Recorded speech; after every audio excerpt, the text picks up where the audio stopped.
વાવથરા જિલ્લાની અંદર વાવણી લાયક પહેલી વખત વરસાદ થયો છે, પણ આપણે જે આ વાવેતર કરેલું છે એ આપણે ઓરથી કરેલું હતું મગફળીમાં.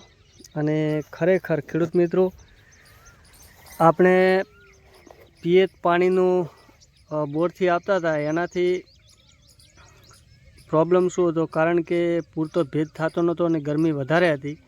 એટલે જો આપણે આ મગફળી વાવેતર કર્યા લગભગ 15 થી 20 દિવસ થઈ ગયા છે, પણ જો આજે મગફળી નીકળે છે એ આ વરસાદના ભેજથી નીકળે છે.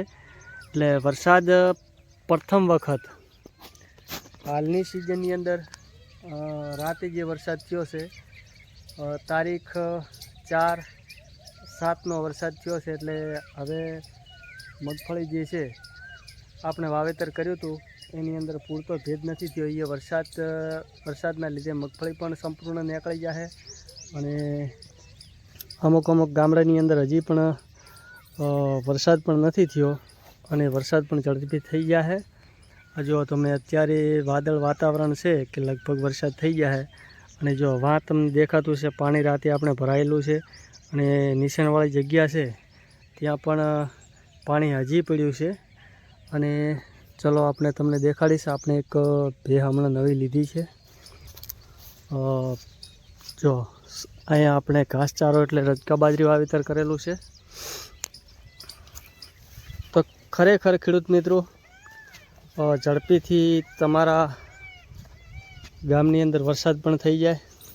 જો આ છે આપણે હમણાં નવી ભે લીધી છે અને એનું પાડી છે. તો ખેડૂત મિત્રો, તમે જોઈ રહ્યા છો, આ આપણે હમણાં નવી ભે લીધી છે અને એનું બચ્ચું છે.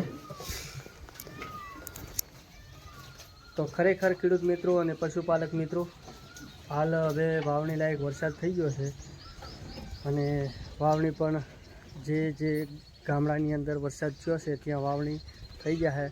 અને આ સિઝનનો પહેલી વખત વરસાદ થયો છે રાતે. એટલે જેમ બને તેમ તમે વાવણી પણ હાલ કરી શકશો, કારણ કે ભેજ કમ્પ્લીટ થઈ ગયા છે. અને અમુક ગામડાની અંદર હજી ઓછો પણ વરસાદ છે. જરૂરથી 100% સાથે વરસાદ પણ સારો થઈ જશે. જય માતાજી.